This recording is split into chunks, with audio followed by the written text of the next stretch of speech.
Queria que você abrisse a Bíblia comigo no penúltimo capítulo do livro de Gênesis, o livro dos começos. Gênesis, capítulo de número 49. É o texto que vamos estudar nesta manhã. Kael chegou da escola super animado e disse: pai, a prova foi muito fácil. Eu fiz exatamente o que você me disse. Eu orei a Deus, o Espírito Santo, antes de cada questão da prova. Curioso, eu perguntei assim: e quantas questões tinham essa prova? Ele disse 4, pai. Eu não falei nada, mas pensei, ainda bem. Porque se fosse 20, ele ainda estaria lá, orando e respondendo questão por questão daquela prova. Seja como for, Kael tem um ponto, irmãos. Para enfrentar os muitos problemas, as muitas questões da vida, nós também precisamos das muitas bênçãos de Deus. E é exatamente o que encontramos neste capítulo das Escrituras. Gênesis 49 é um verdadeiro compêndio de bênçãos futuras, que tem por objetivo nos fortalecer no presente, seja ele qual for. Vamos ler os versos 1 e 2, que formam a introdução da passagem. Gênesis 49, versículos 1 e 2, o texto inspirado pelo Espírito Santo nos diz assim: então Jacó chamou seus filhos e disse: ajuntem-se a meu lado, para que eu lhes diga o que lhes acontecerá nos dias que virão. Reúnam-se para ouvir, filhos de Jacó. Ouçam o que diz Israel, seu pai. Vamos orar? Senhor, nós nos aproximamos de Tua palavra, crendo que ela é Tua voz para nós. E por isso, como ministro dela, eu rogo pela assistência de Teu Espírito, de modo que eu seja ajudado a não falhar no que fala a Tua palavra. Ajuda-me, ó Deus, a ser fiel à Tua verdade, e ajuda-me a ser relevante para os meus irmãos. Não relevante apenas para tocar nas grandes questões do mundo, mas relevante principalmente para tocar nas pequenas questões que confundem a mente, que perturbam e amedrontam o coração. Dá que ao fim deste culto, ninguém aqui fique em dúvida se foi a voz do homem ou a voz de Deus que falou. Que todos saiamos daqui certos: o Espírito falou comigo. É assim que nós oramos, em nome de Jesus e para a glória dele. Amém.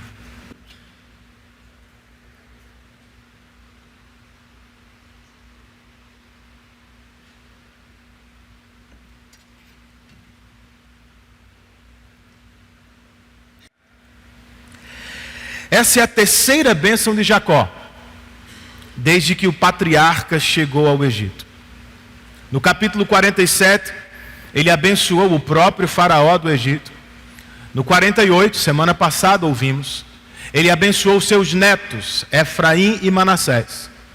E neste capítulo 49, Jacó vai abençoar todos os seus filhos. As bênçãos de Jacó, é bom que se diga, não são meros desejos de um pai que está para morrer. Como acabamos de ler no verso 1, são profecias acerca do futuro do povo de Deus. Imediatamente, essas profecias tinham por objetivo identificar as 12 tribos de Israel, para que ninguém ficasse com dúvida. Posteriormente, nos dias de Moisés, as profecias tinham por propósito encorajar os hebreus que saíam do Egito rumo aos muitos desafios do deserto e depois da conquista da terra prometida. Sim, eles enfrentariam diversas dificuldades, mas precisavam se lembrar sempre: o Deus de Jacó, o Deus da aliança, lhes prometeu um futuro abençoado em Canaã. É por isso também que precisamos estudar esta porção, irmãos. Nós precisamos conhecer o futuro do povo de Deus, a fim de que o povo de Deus seja fortalecido também no presente. Essa é uma das maiores dádivas da doutrina das últimas coisas, ou da doutrina da escatologia. Conhecer o futuro do povo de Deus, para ser fortalecido no presente como povo de Deus.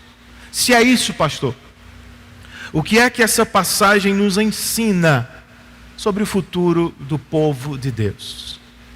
Em primeiro lugar, queridos, em seu poema profético, Jacó nos mostra a liderança futura que guiará o povo de Deus. Entre os versos 3 e 7, nós lemos o seguinte, volte os seus olhos aí para o texto comigo. Rúben, você é meu primogênito, minha força, o primeiro sinal do meu vigor, superior em honra, superior em poder, turbulento como as águas, já não será superior, porque você subiu à cama de seu pai, ao meu leito e o desonrou. Simeão e Levi são irmãos, suas espadas são armas de violência. Que eu não entre no conselho deles, nem participe da sua assembleia, porque em sua ira mataram homens e a seu bel prazer aleijaram bois, cortando-lhes o tendão. Maldita seja a sua ira tão tremenda e a sua fúria tão cruel. Eu os dividirei pelas terras de Jacó e os dispersarei em Israel.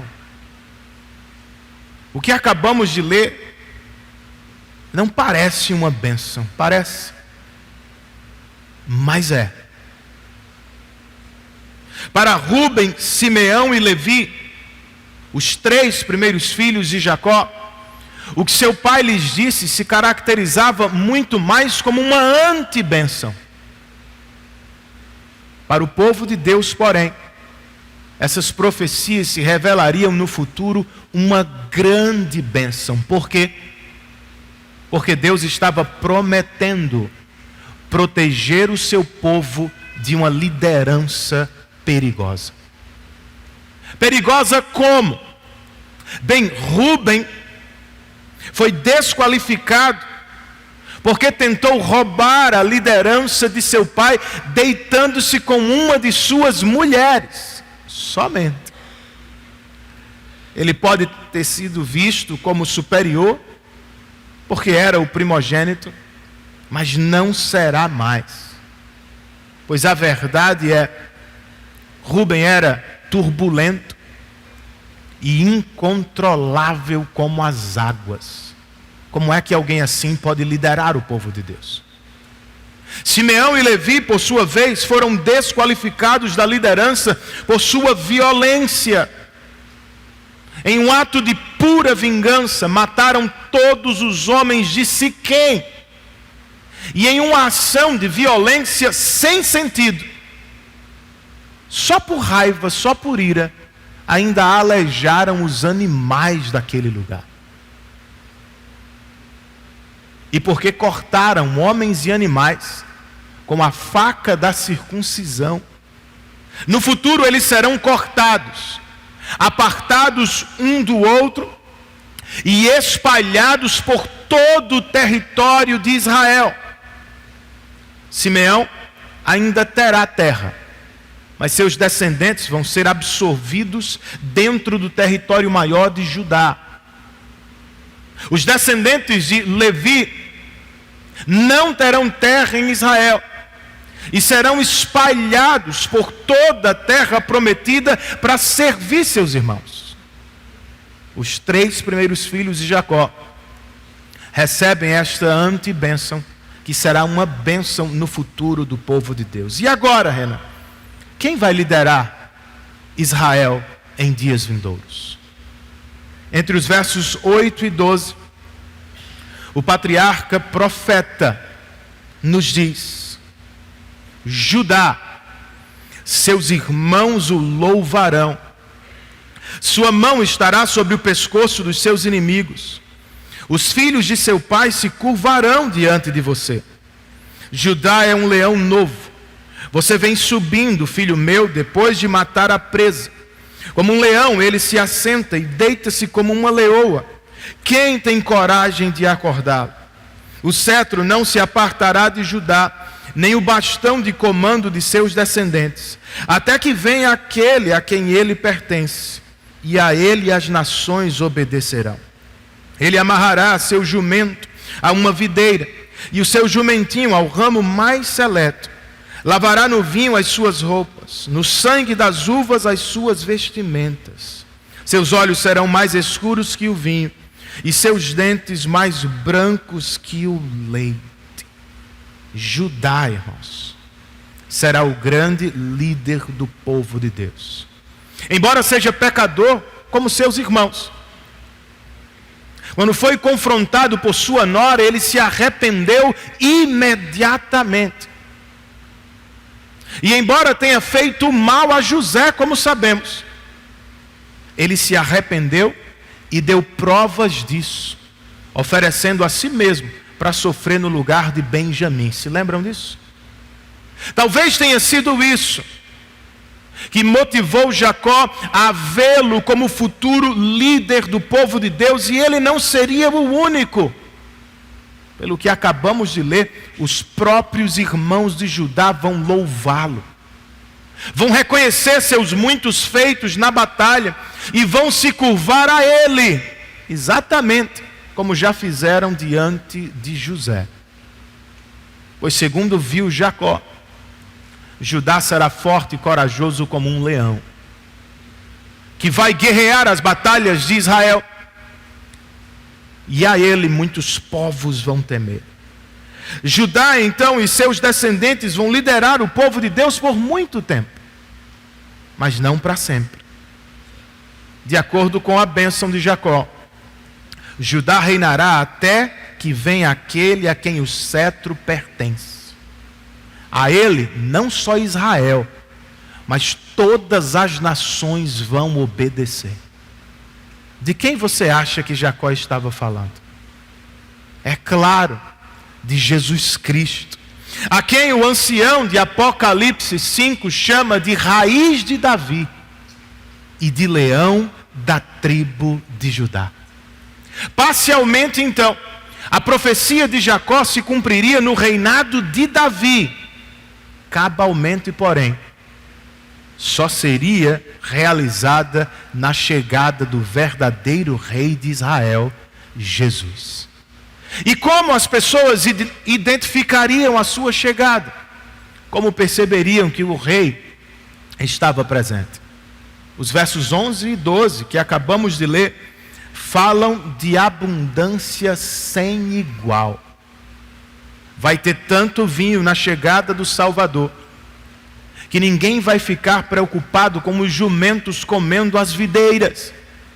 Haverá tanta abundância na chegada do Messias, que as pessoas vão lavar suas roupas não na água, mas no vinho, a bebida mais cara do povo de Deus. Não é por acaso então que o primeiro milagre que Jesus realizou em Caná da Galileia foi transformar água em vinho. O apóstolo João, escrevendo sobre o episódio, diz que aquele sinal revelou a glória de Jesus, e por causa dele, inicialmente os seus discípulos creram no seu ministério. Eles ligaram as coisas. Estava diante deles o Messias prometido por Jacó em Gênesis 49. O maior, mais poderoso e o melhor líder do povo de Deus de todos os tempos. Você concorda? Eu também. Antes, porém, de considerarmos a bênção da liderança de Jesus, pensemos primeiro, irmãos, de modo prático, em como nós podemos sofrer com as consequências dos nossos pecados. Rúben, embora fosse o primeiro, não conseguiu esperar por sua hora. Estava tão possuído pelo desejo de liderar, que tentou usurpar o lugar do próprio pai. Simeão e Levi, como ouvimos, viraram praticamente bichos por causa da ira e da vingança. Em um ato que não fazia o menor sentido, não apenas mataram homens com os instrumentos do culto a Deus, aleijaram os animais e os deixaram para trás. Nós não somos tão diferentes, somos? Quando um desejo, qualquer um, imoderado ou obsessivo, toma o seu coração, você faz qualquer coisa para ter. E quando a ira toma o meu, eu falo e faço coisas como se fosse um animal sem razão. E a explicação do apóstolo Tiago é, e aqui eu estou parafraseando, as guerras que há entre nós surgem das guerras ou das paixões ou desejos imoderados que há em nós. E imediatamente por causa deles, nós podemos perder o que tanto queremos. Foi o que aconteceu com Rúben. Nós podemos ferir e até matar as pessoas com quem vivemos. Foi o que fizeram Simeão e Levi. Para além do efeito imediato, e esse é o destaque da passagem, nossos filhos e netos não apenas sofrem com os nossos pecados no presente, eles poderão sofrer com suas consequências no futuro.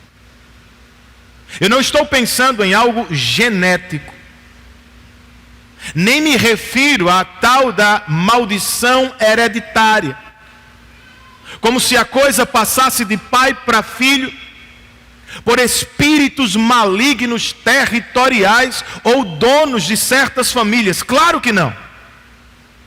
Ainda assim o que eu falo é sério e assustador.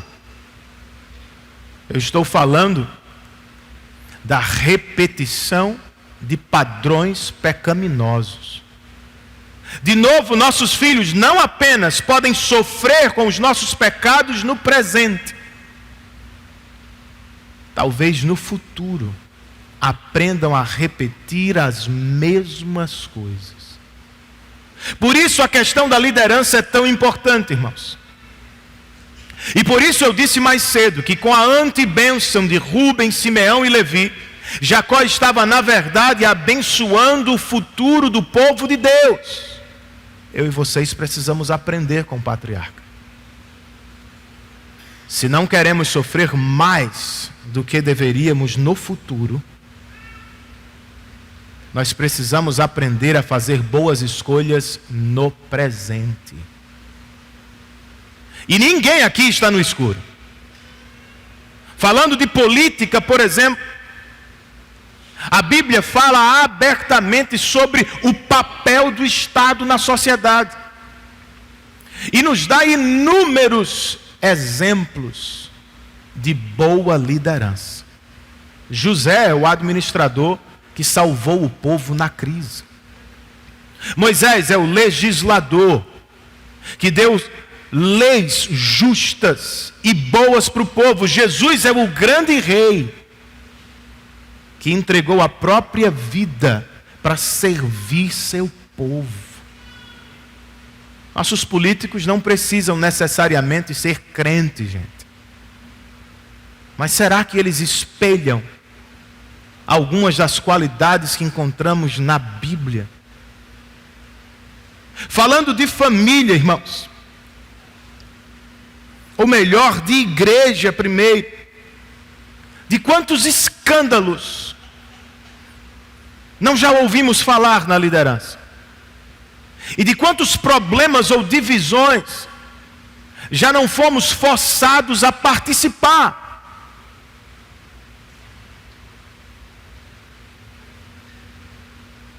Não terá sido porque erramos nas escolhas dos nossos líderes? Em vez de valorizarmos o caráter piedoso das pessoas, como Paulo nos ensina em 1 Timóteo 3, por vezes nós somos facilmente enganados por talento e capacidade.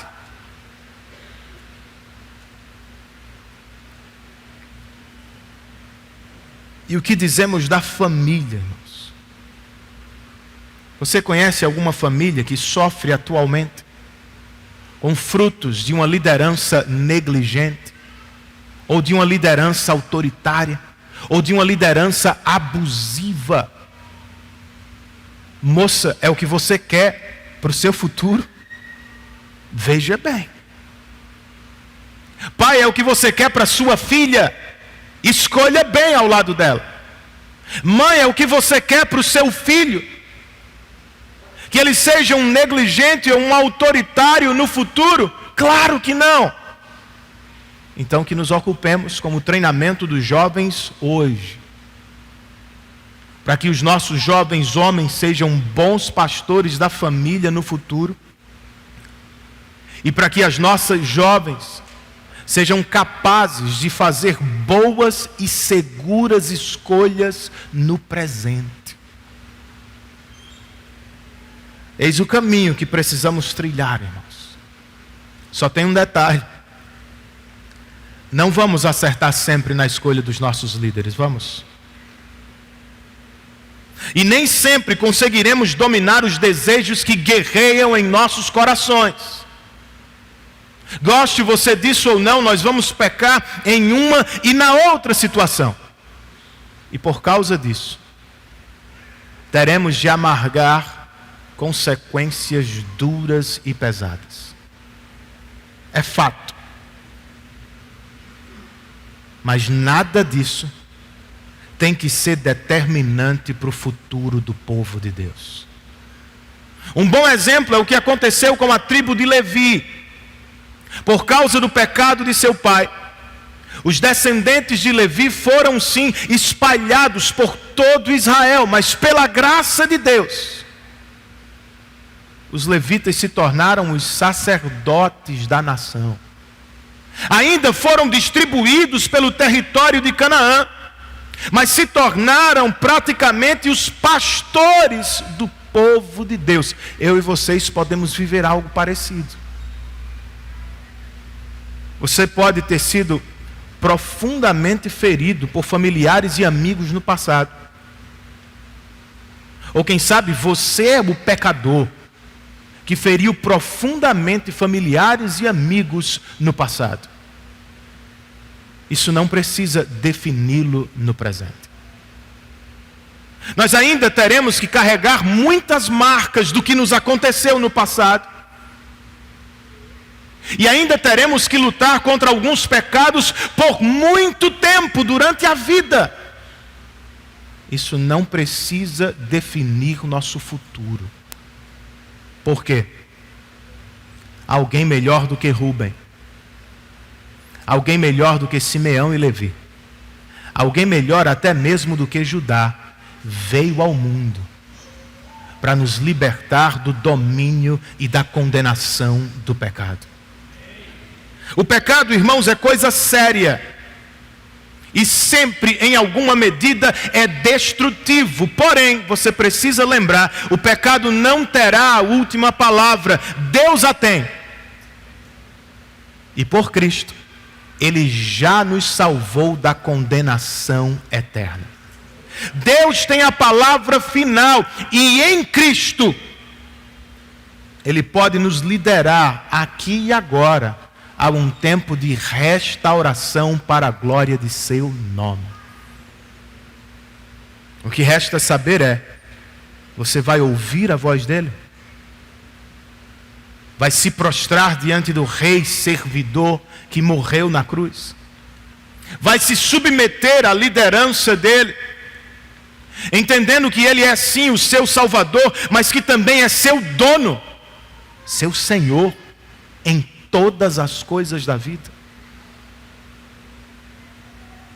Você pode continuar como Rúben, tentando satisfazer os desejos do seu coração na força do braço, ou você pode aceitar, como os levitas, o que Deus determinou para você. Se seguir com Rúben, nada neste mundo vai realizá-lo de forma plena. Mas se você se submeter ao leão da tribo de Judá, no presente, você entrará em uma experiência de alegria, abundância e paz, que será plena em um futuro próximo, Deus nos permita.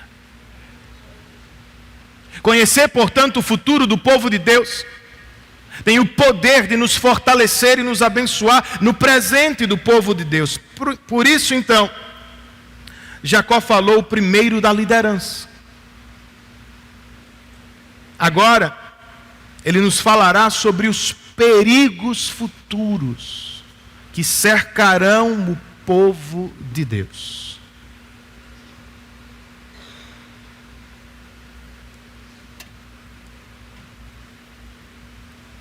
Entre as bênçãos mais longas de Judá e José, eles recebem o maior destaque. Acham-se 6 breves bênçãos sobre os outros 6 filhos de Jacó. E elas revelam, irmãos, uma realidade dupla: muita prosperidade no futuro, e por causa disso também, muito perigo no futuro. Leiamos do verso 13 ao 17.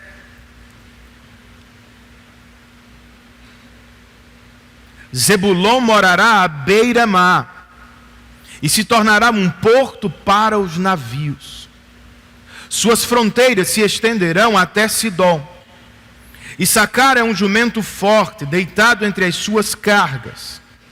Quando perceber como é bom o seu lugar de repouso e como é aprazível a sua terra, curvará os seus ombros ao fardo e se submeterá a trabalhos forçados. Dan defenderá o direito do seu povo como qualquer das tribos de Israel. Dan será uma serpente à beira da estrada, uma víbora à margem do caminho, que morde o calcanhar do cavalo e faz cair de costas o seu cavaleiro. O porto de Zebulon é sinal de prosperidade e perigo. Essa tribo vai fazer muitos negócios, mas muitos perigos também virão exatamente nos navios pagãos que vão atracar nesse porto. Essa tribo terá um território grande. Em uma das extremidades vai fazer fronteira com Sidom. E Sidom será permanentemente um lembrete do perigo vizinho, a contaminação espiritual com os povos não piedosos. Issacar, como seu irmão, também será próspero. Ele é um jumento forte, e sua terra será aprazível e boa para o descanso. Essa é a bênção. E o perigo, pastor, vocês viram. Issacar é um jumento forte que escolhe se deitar entre as suas cargas, sinal de preguiça. E de tão apaixonado que Issacar ficará por sua própria terra, aprazível, boa, maravilhosa, ele vai preferir se entregar como escravo aos inimigos, a lutar pelo desenvolvimento e proteção de sua terra. Dan, embora menor que seus irmãos, será um guerreiro na batalha. Vai defender o direito de Israel e não tenha em mente um tribunal. Imagine aí o livro de Juízes. Sansão era um danita. Será um guerreiro que vai lutar para proteger o território israelita. Essa é a bênção dele. Mas também é o perigo. Como serpente, ele vai ser perigoso, mas solitário. Como víbora, será capaz de derrubar cavalo e cavaleiro. Mas porque lutará sozinho, como Sansão fez, não dará conta dos muitos exércitos que virão contra ele.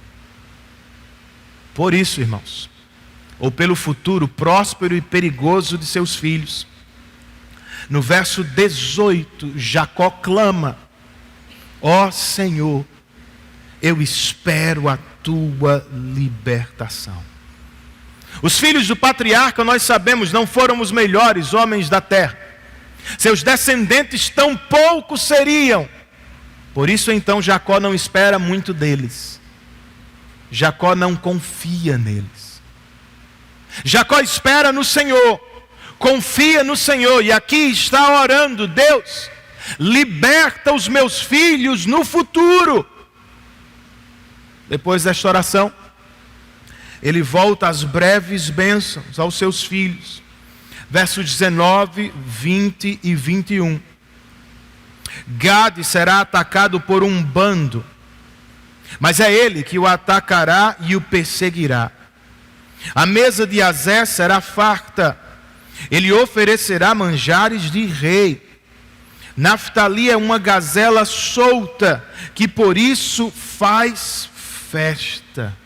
De novo, irmãos, é uma foto futura que contempla a mesma dupla realidade: prosperidade e perigo. Gade será atribulada. Por vezes, como se lê nos relatos posteriores, essa tribo sofrerá ataques dos amonitas, moabitas, arameus e assírios. Seus descendentes, porém, vão sempre contra-atacar, e por isso se tornarão famosos guerreiros de Israel. Azer, diferentemente de Gade, terá vida tranquila e boa, e como consequência, terá tempo e oportunidade para desfrutar as bênçãos de Deus em sua terra. A coisa vai ser tão boa em Azer, que até os reis vão vir de longe para comer de seus manjares. Naftali aqui é comparada a uma gazela que vive solta nos lugares altos de Israel. Essa tribo vai se posicionar nas montanhas. E lá de Jacó, na NVI, vai fazer festa. Na revista e atualizada diz que Naftali vai proferir palavras bonitas. Não é uma referência à poesia, é uma referência aos tempos de guerra. Porque estão nas montanhas, Naftali vai ser como um mensageiro de batalha, vai avistar o inimigo à distância, vai informar a Israel de seus perigos. Percebam então, os últimos três, Gade, Azer e Naftali, assim como os primeiros, Zebulon, Issacar e Dan, vão viver a mesma dupla realidade. Serão muitíssimo abençoados de um lado, se tornarão prósperos, e por causa disso, correrão grandes perigos na vida. Essa é a mensagem de Jacó para os descendentes de seus filhos que estão para tomar a terra prometida. E essa é a mensagem do Espírito que fala na palavra para mim e para você nesta manhã. Entenda isso. Deus pode abençoar nossos negócios, como fez com Zebulon. Deus pode nos abençoar com uma vida boa e tranquila, como fez com Issacar, Azer e Naftali. E Deus pode sim nos abençoar com grandes conquistas, como fez com Dan e com Gad. Tudo isso, porém, também representa o grande perigo que nos cerca. Você entende? Zebulon, para manter os negócios, vai viver em constante contato com o mundo pagão. Issacar, de tão apaixonado que está pela vida boa, vai se tornar escravo de seus inimigos. Azer e Naftali, de tão prósperos e altos na vida, serão tentados a não participar das batalhas de seu povo. Dan e Gad, por mais fortes que sejam, vão viver em constantes batalhas para manter o que têm. Esse é o perigo, irmãos, que ainda corremos. Crescer nos negócios pode nos colocar em um mundo de tentação sem igual. Conforto e prazer podem escravizar nossos corações em hábitos pecaminosos. Alcançar o topo da carreira profissional inevitavelmente vai encher nossa vida de batalhas. E às vezes vai nos tornar insensíveis às verdadeiras batalhas que deveríamos lutar. E tem um detalhe: enquanto alguns pecados, como os de Rubens, Simeão e Levi, são vistos como terríveis até mesmo pela sociedade incrédula em que vivemos, outros, como os pecados dos 6 filhos de Jacó que acabamos de ouvir, são praticamente vistos como virtudes nos nossos dias. Cada vez mais homens e mulheres se entregam de corpo e alma ao trabalho, em busca de reconhecimento, poder, satisfação. Mas e suas famílias? Como ficam seus casamentos e filhos? Cada vez mais pessoas nos nossos dias estão prostradas em verdadeira adoração ao conforto e ao prazer.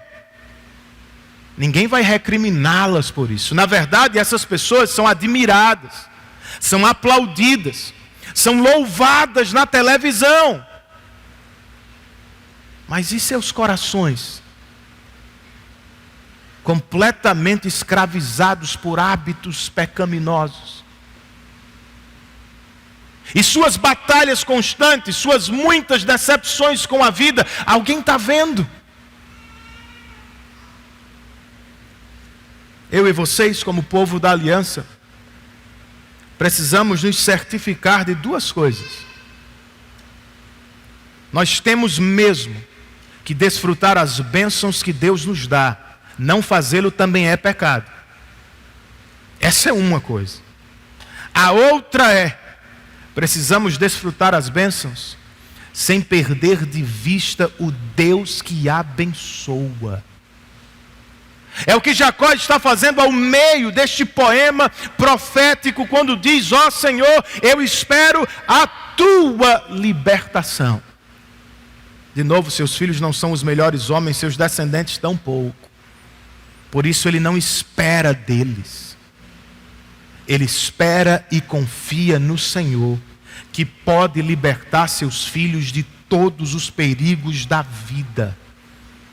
E aqui, queridos, o patriarca é nosso modelo mais uma vez. Em vez de nos entregarmos de todo o coração ao comércio dos navios, de nos encantarmos com o conforto e o lazer dos palácios deste mundo, de depositarmos nossa esperança, toda a esperança em nossas conquistas, como Jacó, e diferentemente de seus filhos, nós precisamos olhar e esperar no Senhor. No Salmo 16, o poeta ensina: a alegria plena na presença do Senhor, eterno prazer à direita dele. No 43 ele declara: irei ao altar de Deus, onde está a fonte da minha alegria.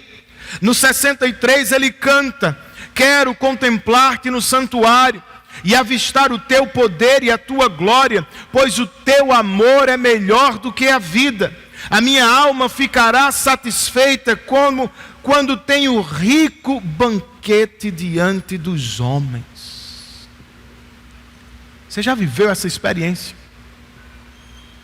de se estar espiritualmente satisfeito, independentemente das circunstâncias da vida? É o que os salmistas estão cantando, e é por isso que Jacó está orando. Quando as bênçãos forem muitas e perigosas na vida, lembre-se, Deus é melhor do que qualquer uma delas.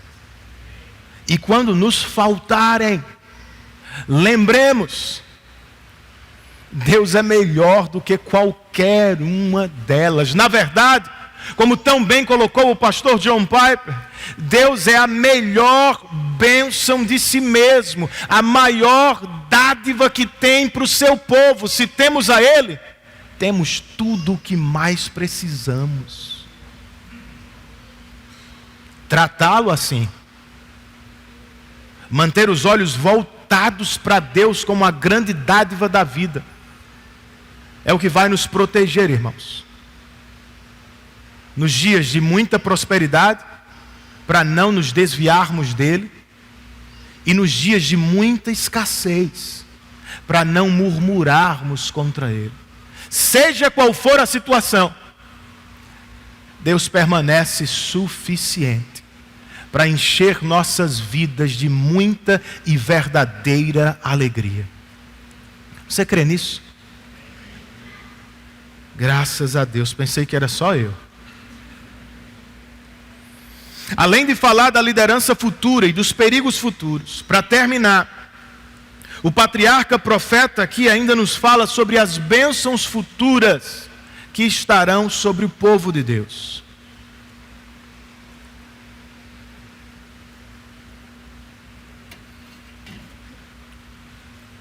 Versos 22, 23 e 24a.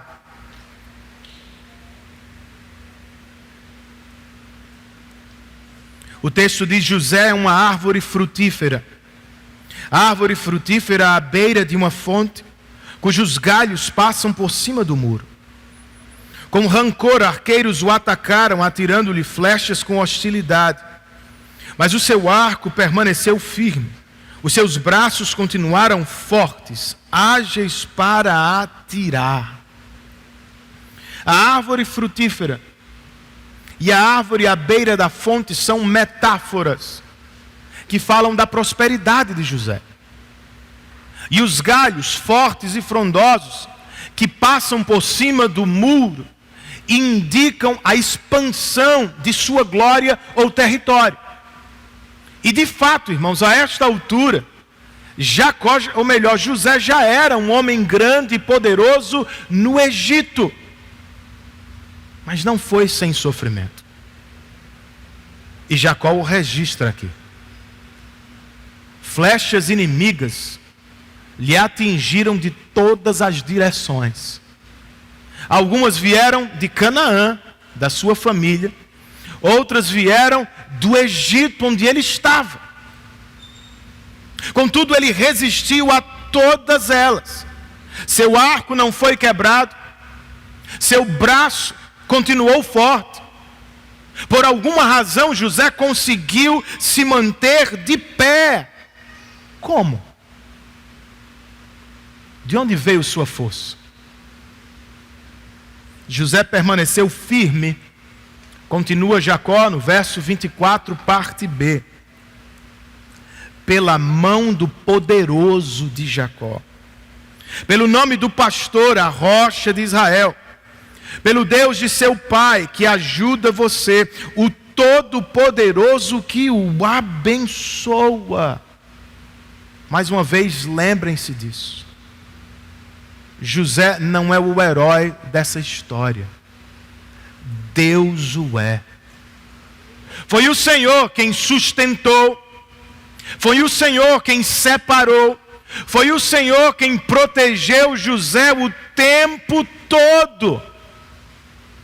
Como indicam todos os títulos empregados pelo patriarca, José não caiu com as flechas do inimigo, porque o poderoso de Jacó, o pastor de Israel, lhe estendeu a mão. José permaneceu de pé mesmo diante de uma avalanche de sofrimento, não porque ele era capaz, mas porque o Todo-Poderoso de seu pai é uma rocha inabalável. A força de José, então, veio de Deus. As bênçãos de José e de seus descendentes também virão do Senhor, versos 25 e 26. Pelo Deus de seu pai, que ajuda você, o Todo-Poderoso, que o abençoa com bênçãos dos altos céus, bênçãos das profundezas, bênçãos da fertilidade e da fartura. As bênçãos de seu pai são superiores às bênçãos dos montes antigos, às delícias das colinas eternas.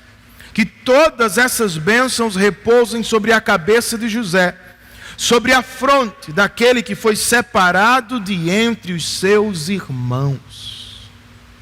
É uma verdadeira cachoeira de bênçãos aqui, como destacou certo comentarista.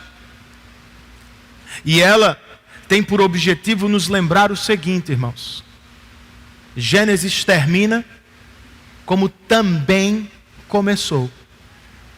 As bênçãos dadas à primeira família, aos nossos primeiros pais, estão agora concentradas sobre a família da aliança.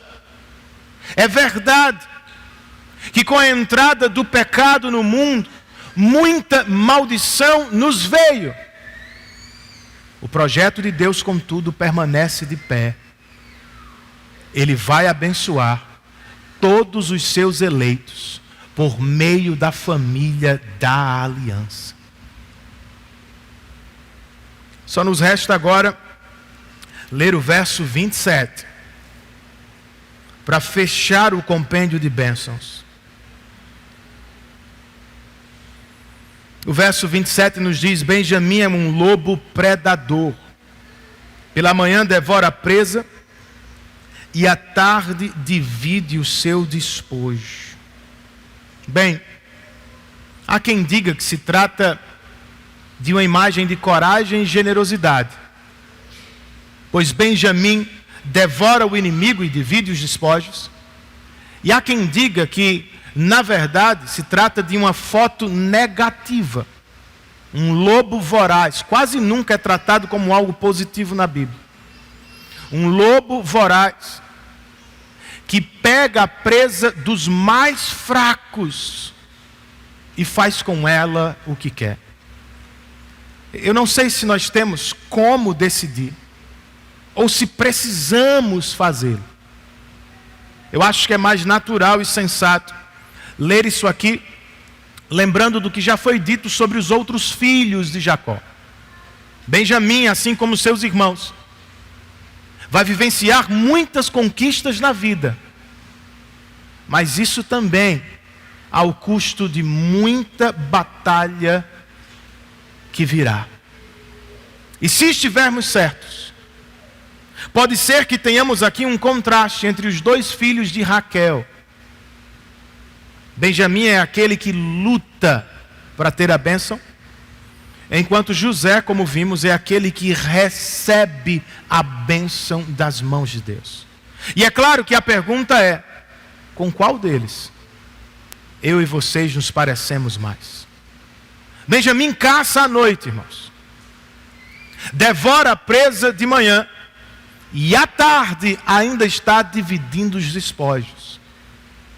Para mim ele parece que está sempre trabalhando. E talvez tenha se tornado o que se chama hoje de um workaholic. Alguém viciado em trabalho.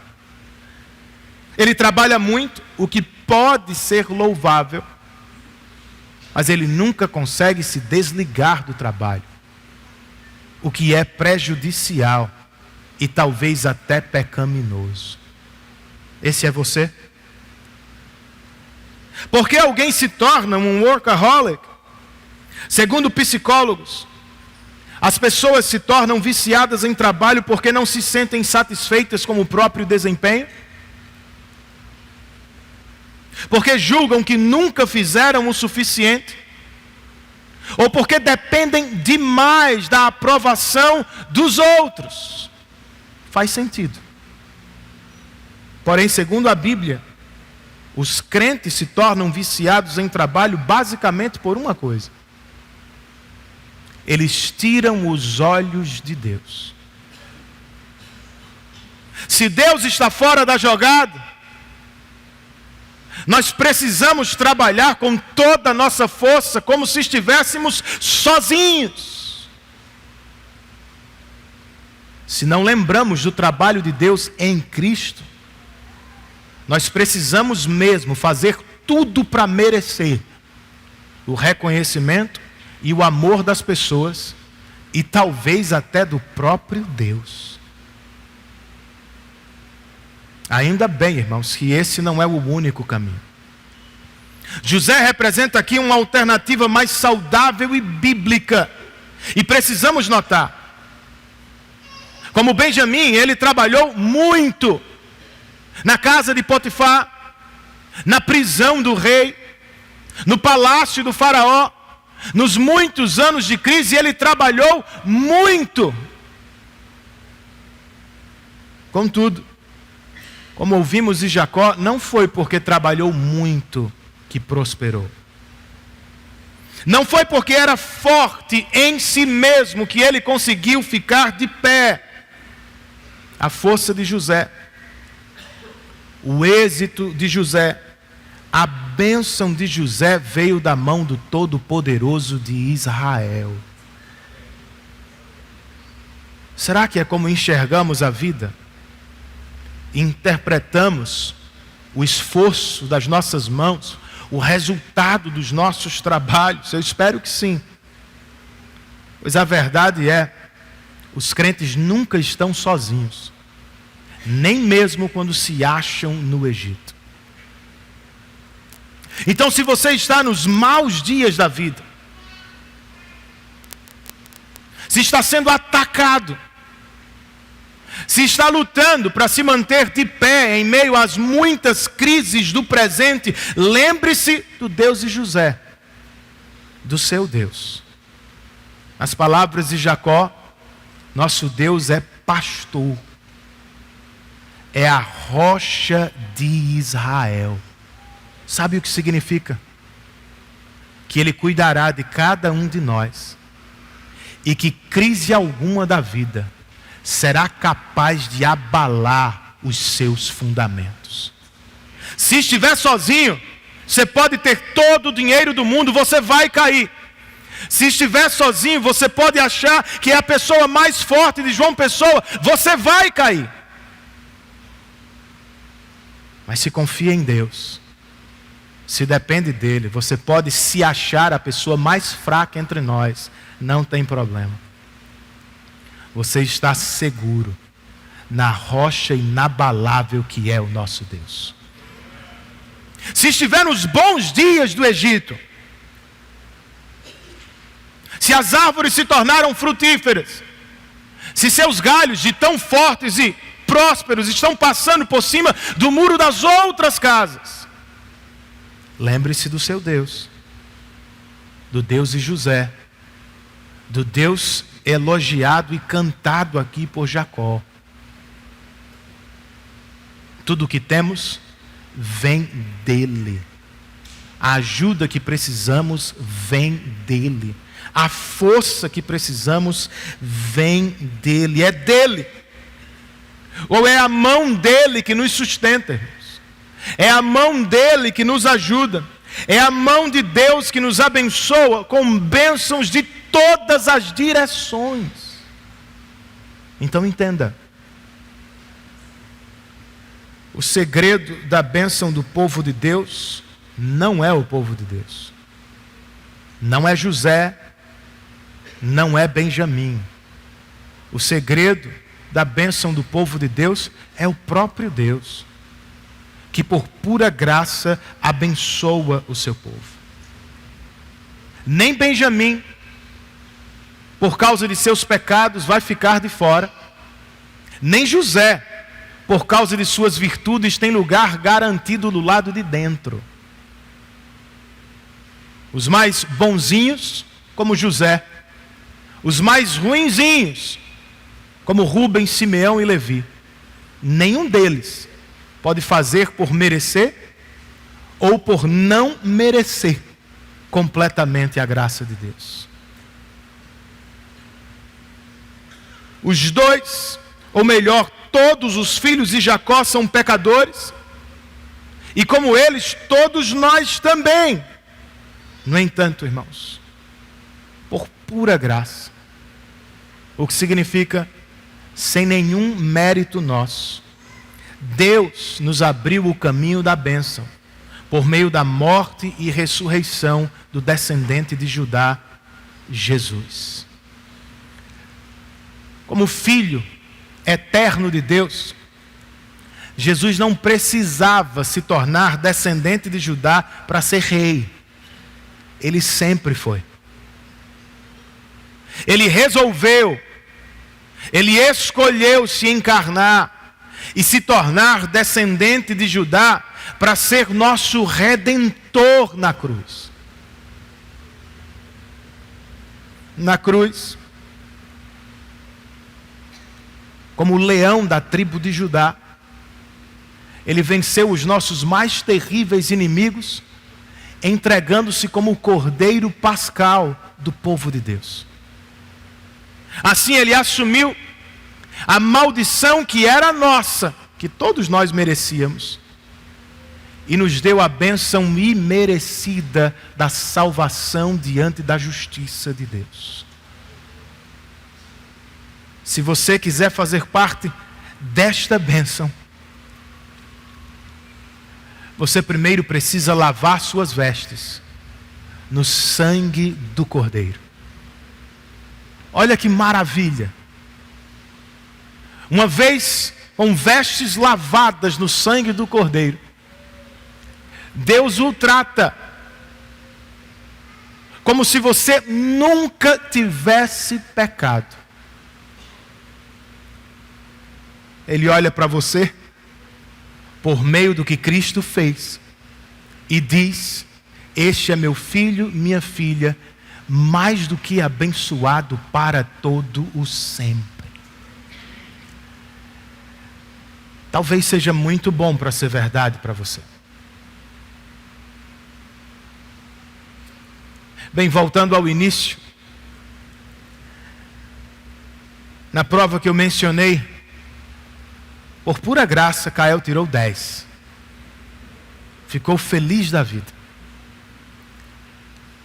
E por pura graça também, por mais fracos e pecadores que todos nós sejamos, nós também podemos tirar 10, irmãos, na própria presença de Deus. Olha o que está escrito no verso 28 para a gente terminar.